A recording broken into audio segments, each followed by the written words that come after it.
teman-teman, saya Yumanda Kabada Wirajati dengan NPM 2510099 dari kelas C Fakultas Hukum Program Studi Ilmu Hukum Universitas Pasundan. Di sini saya akan memaparkan tentang masalah dari reformasi itu sendiri, teman-teman. Sebelumnya saya akan menyangkutkan story dulu sebelum dari saya akan menjelaskan reformasi. Teman-teman, oke, sebelum kita mulai, kita santai dulu aja dah. Anggap aja ini bukan bukan pelajaran sejarah yang benar-benar serius, tapi cerita hidup tentang negara kita sendiri, teman-teman. Jadi gini, teman, para kolega, para kamerad sekalian yang saya banggakan. Reformasi itu bukan cuma satu kejadian saja, teman-teman. Bukan cuma tanggal, dan jelas bukan cuma Soeharto saja, teman-teman. Bukan jelas Soeharto turun ya. Ketika kita mendengar kata reformasi, yang di pikiran kita itu adalah Soeharto lengser, Soeharto turun. Reformasi itu cerita tentang rakyat yang sudah terlalu lama nahan sabar sampai akhirnya bilang cukup. Kondisi pada saat sebelum reformasi di Indonesia itu lagi sakit-sakitnya, teman-teman. Sangat sakit parah, sangat buruk. Baik dulu ke tahun 90-an, dari luar Indonesia kelihatan stabil. Pemerintah bilang ekonomi aman-aman aja, negara kuat, pembangunan terus berjalan, infrastruktur makin meningkat. Indonesia di mata luar dunia itu adalah sangat baik-baik aja ketika masa sebelum reformasi tahun 90-an. Tapi kenyataannya di bawah, rakyat nggak ngerasain itu semua. Harga kebutuhan makin melonjak, harga kebutuhan makin naik, pengangguran makin banyak, teman-teman. Utang negara pun makin tinggi, liabilitas makin tinggi dikarenakan memang negara sedang membutuhkan dana. Ya, dan puncaknya krisis moneter pada tahun 1997 sampai 1998. Nilai rupiah jatuh parah. Dari yang awalnya tuh ribuan, tiba-tiba tembus belasan ribu dolar, teman-teman. Bayangin orang yang gajinya tetap, tapi harga semua naik. Makan dari itu, makan jadi pikir. Jadi kita ingin melakukan makan tuh jadi pikiran. Sekolah jadi beban, hidup makin sesak. Dan di saat rakyat lagi susah-susahnya, yang di atas malah kelihatan ya enjoy-enjoy aja, baik-baik aja, teman-teman. Pemerintahan yang sangat tertutup, pemerintahan yang menutup matanya dan membungkam telinganya supaya tidak melihat dan mendengar apapun yang sudah terjadi di lapangan. Masalahnya gini, masalahnya bukan cuma ekonomi, teman-teman. Masalah paling besar itu kekuasaan yang terlalu lama dan terlalu lelap. Bayangin saja ketika masa itu presiden hampir lebih 30 tahun menjabat. Bayangkan saja, teman-teman. Presiden Soeharto berkuasa lebih dari 30 tahun. Kritik pemerintah dianggap ancaman. Aktivitas diawasi, media dibatasi. Beda berpendapat sering dianggap melawan negara. Jadi gini, kalau sekarang kita bisa bebas ngetik opini di HP, dulu salah ngomong bisa berabe urusannya. KKN, korupsi, kolusi, nepotisme, udah kayak penyakit kronis, teman-teman. Pada saat itu proyek negara muter di orang-orang itu aja, tidak dikemana-manakan. Keluarga dan kroni berkuasa, rakyat cuma nonton aja, menjadi angin kosong tanpa dihiraukan. Mahasiswa turun, suara rakyat naik. Di tengah kondisi kayak gitu, teman-teman, di tengah kondisi kayak gitu, yang paling berani maju ke depan itu siapa? Ketika kondisi Indonesia sedang tidak stabil pada masa reformasi sebelum tahun 1998, yang paling berani maju ke depan untuk meneriakkan reformasi keadilan itu siapa? Mahasiswa. Mereka turun ke jalan, teriak di depan gedung DPR, nuntut perubahan. Tuntutannya sebenarnya simpel, tapi berat, teman-teman. Turunkan harga, hapus KKN, tegakkan hukum, dan yang paling keras, turunkan Soeharto. Ini bukan demo iseng, ini gerakan penuh resiko. Dan resikonya, ya bener kejadian, teman-teman.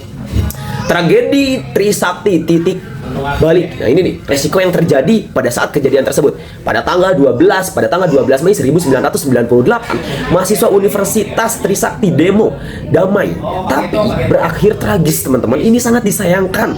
4 mahasiswa tewas ditembak. Dari situ emosi rakyat membludak, emosi rakyat meledak, emosi rakyat makin tinggi, emosionalnya makin menganjlok. Kerusakan terjadi di banyak daerah, teman-teman. Kepercayaan ke pemerintah runtuh, sosial runtuh total. Orang-orang sadar kalau terus begini negara bisa hancur dari dalam. Negara bisa hancur dengan hitungan bulan saja, teman-teman. Gak lama dari situ Soeharto turun, reformasi dimulai. Akhirnya pada tanggal 21 Mei 1998, teman-teman, Soeharto resmi mengundurkan diri dari jabatannya sebagai Presiden Republik Indonesia. Buat sebagian orang itu momen haru, buat yang lain itu awal dari ketidakpastian, teman-teman. Tapi satu hal yang jelas, Indonesia masuk ke era baru, itu adalah era reformasi. Reformasi diteriakan oleh seluruh rakyat Indonesia yang ingin menciptakan dan melahirkan dan memiliki jiwa reformasi dari sebelum tahun sebelum reformasi. Apa sih isi reformasi itu? Jadi gini, reformasi itu bukan satu aturan doang, tapi perubahan di banyak bidang. Pertama, kekuasaan presiden dibatasi. Nggak boleh lagi presiden seumur hidup. Maksimal 2 periode. Ini tuh penting biar kekuasaan nggak liar, teman-teman. Kedua, demokrasi dibuka lebar. Rakyat bisa lebih bebas bercerita. Rakyat bisa lebih bebas berbicara di depan rakyat, di depan muka umum. Media lebih merdeka. Pers nggak gampang dibungkam, teman-teman. Ketiga, pemilu diperbaiki. Pemilu diperbaiki inilah yang benar-benar cukup ditunggu-tunggu oleh masyarakat. Sekarang rakyat milih langsung presiden, DPR, kepala daerah, dan lain sebagainya. Bukan cuma formalitas saja, teman-teman, tapi suara rakyat beneran dihitung. Suara rakyat bener-bener sangat berharga untuk kita semua untuk menentukan pemimpin yang akan datang, teman-teman. Keempat, desentralisasi dan otonomi daerah. Di daerah dikasih wewenang ngatur diri sendiri. Nggak semua harus nunggu pusat, teman-teman. Kelima, penegakan HAM, penegakan hak asasi manusia dari setelah era reformasi. Mulai diperhatiin, teman-teman. Kasus-kasus pelanggaran HAM mulai dibuka, walau belum semuanya tuntas. Keenam itu adalah pemberantasan korupsi dari dalam isi reformasi ini, teman-teman. Lahir lembaga-lembaga baru. Salah satunya itu adalah KPK. Tujuannya jelas, biar koruptor nggak semena-menanya untuk melakukan aktivitas yang kotor itu, teman-teman. Tapi jujur aja, reformasi itu nggak sempurna, teman-teman, nggak sempurna. Korupsi masih ada, hukum kadang masih nggak adil. Janji politik sering cuma manis di awal aja, teman-teman. Kadang kita ngerasa, loh ada yang janggal nih, kok sama aja. Ya begitulah. Tapi kalau dibandingin sama sebelum reformasi, perbedaannya kerasa banget, teman-teman. Ketika saya berbicara dari sejarah Indonesia pas di era reformasi, harga makin melonjak, kebebasan bersuara dibatasi, pers tidak dianjurkan untuk melakukan aktivitasnya, hutang Indonesia likuiditasnya makin naik, melakukan aktivitas kerja susah. Sekarang rakyat punya ruang ngomong, bisa protes, bisa kritik, bisa nuntut, dan itu mahal harganya, teman-teman. Jadi karena dulu tuh kebebasan itu dibayar dengan darah dan nyawa. Kenapa reformasi itu masih relevan ya pada saat ini? Karena gini, teman-teman, reformasi itu bukan cerita masa lalu yang selesai dari masa Presiden Soeharto. Reformasi itu pekerjaan rumah yang masih jalan sampai sekarang. Kalau kita cuek, reformasi bisa mundur. Kalau kita peduli, reformasi bisa dijaga. Karena pada akhirnya negara ini bukan memiliki penguasa, bukan milik elit, tapi milik rakyatnya sendiri. Dan reformasi ngajarin kita satu hal penting, yaitu adalah perubahan itu mungkin asal kita enggak diam.